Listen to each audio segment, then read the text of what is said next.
Oui, bien-aimé. Donc, quand vous avez une bonne position, vous avez reçu Jésus-Christ vraiment de tout votre cœur, vous êtes dans la vérité.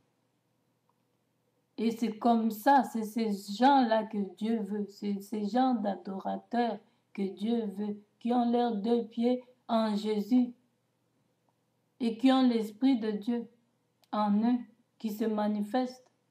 Et quand vous adorez, c'est la vérité qui s'exprime devant Dieu. C'est pas les sangs des criminels, c'est pas les sangs des innocents que vous avez tués que vous allez présenter devant Dieu. C'est pas les sangs, c'est pas les mains des pécheurs que vous allez présenter devant Dieu. C'est pas le puits de Jacob que vous allez présenter devant Dieu, ça s'entendra pas. Tout en étant de l'autre puits, vous allez aussi à l'église. À la maison, vous pratiquez les coutumes. À l'église, vous venez adorer Dieu. Ça ne s'entendra pas. Vous devez choisir. On ne choisit pas, on ne sert pas deux maîtres à la fois.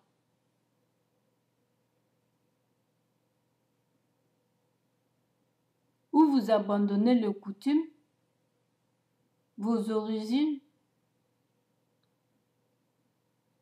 vous allez en Christ. Suivre Dieu totalement.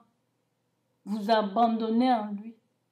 Ou vous refusez Christ, vous choisissez vos coutumes. Et c'est la mort que vous choisissez là-bas. C'est pas la vie. Faites la part des choses. Choisissez. Dieu n'oblige personne, mais il vous a averti, il vous a parlé.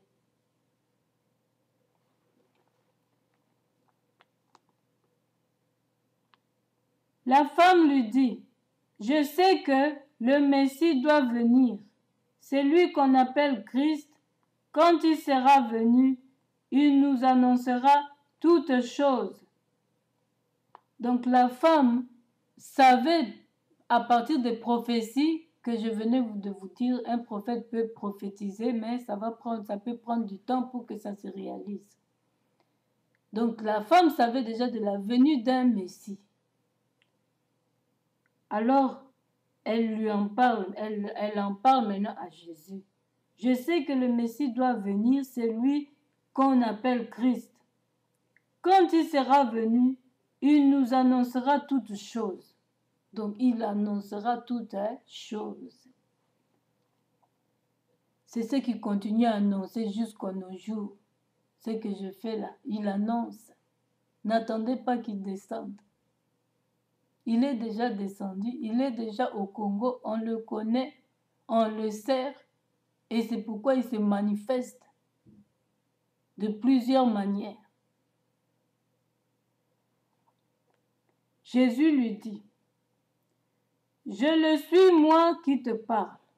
Puis Jésus lui dit, c'était l'Esprit de Dieu qui commençait maintenant à tourmenter la femme, à lui dire, tourmenter pas dans le mauvais sens, mais pour lui faire comprendre que l'a fait réfléchir sur la prophétie qui devait s'accomplir.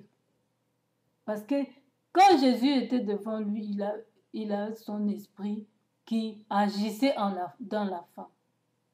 Et cet esprit a convaincu cette femme, a commencé à rappeler la femme.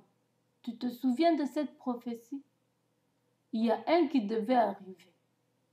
Alors, la femme aussi a sorti ça comme ça. Vous croyez que tout ce que vous sortez vient que de vous? Non. Ce n'est pas des trucs. D'autres viennent de Dieu. Même tout en étant païenne, Dieu peut parler même à travers votre propre bouche. Dieu peut utiliser même une folle ou un fou, pour vous parler. Dieu peut utiliser qui il veut, même un animal, s'il n'y avait personne pour vous parler. Parce qu'ici, il descend pour vous parler, vous allez fuir. Alors, il doit utiliser quelque chose Il dit même si vous l'adorez pas, même les pierres vont l'adorer. Tout comme ça peut être les pierres ici, ou un peuple comme ça qu'on ne connaît pas, qui se lève, qui adore.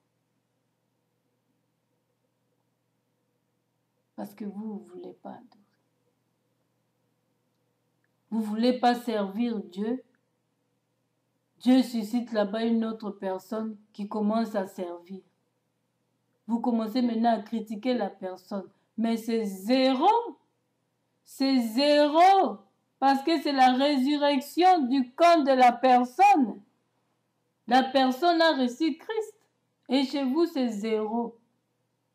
Parce que vous vous êtes décidé comme ça de ne pas servir Christ. Alors Dieu suscite d'autres personnes. Vous ne savez pas pourquoi Dieu m'a suscité? Peut-être qu'il fallait qu'un autre aussi le fasse, il ne voulait pas. Alors Dieu m'a utilisé. Bien que je suis appelée depuis le ventre de ma maman, je devais aussi le faire, c'est dans les plans de Dieu. Mais Dieu peut faire des choses comme il veut. C'est un exemple. Alors la femme lui dit, je sais que le Messie doit venir, c'est lui qu'on appelle Christ. Quand il sera venu, il nous annoncera toutes choses. Jésus lui dit, je le suis, moi qui te parle. Il s'est révélé comme le Messie chez cette femme. Alors,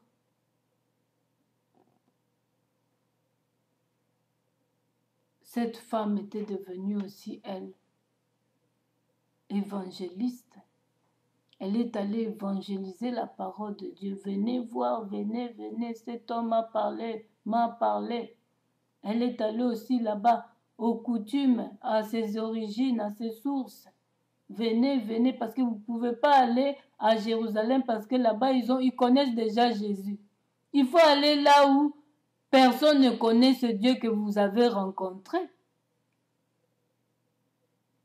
N'allez pas là où Dieu s'est déjà révélé. Mais elle est partie à ses origines.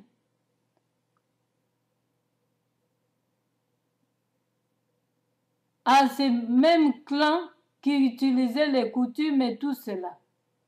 Là où vous étiez en train de vous prostituer. Allez là-bas, vous avez Christ. Allez annoncer ce qui vous est arrivé. Même qu'il ne reçoive ou pas à annoncer. Vous étiez en train de voler, vous étiez voleur. Allez annoncer la parole à ceux qui sont restés. Qui sait si Dieu va les attirer?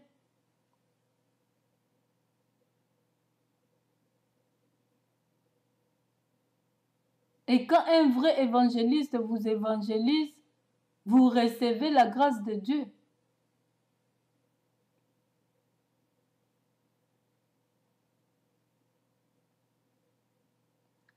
Allez chez les coutumiers, chez les gens qui aiment des œuvres mortes, là, qui croient que c'est la vraie vie, mais ce n'est pas la vraie vie. Une vie de tourment.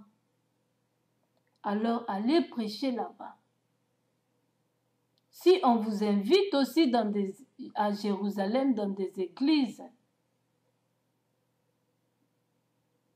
vous pouvez aussi aller. Mais on évangélise plus au puits de Jacob. C'est pourquoi Jésus est allé là-bas au puits de Jacob, aux origines de ce peuple-là, à la source, allez prêcher là-bas, allez évangéliser là-bas, parce qu'ils ne connaissent pas la parole de Dieu, ou peut-être qu'ils écoutent, mais ils ne savent pas. Allez prêcher là-bas, allez évangéliser. Alléluia. Oh,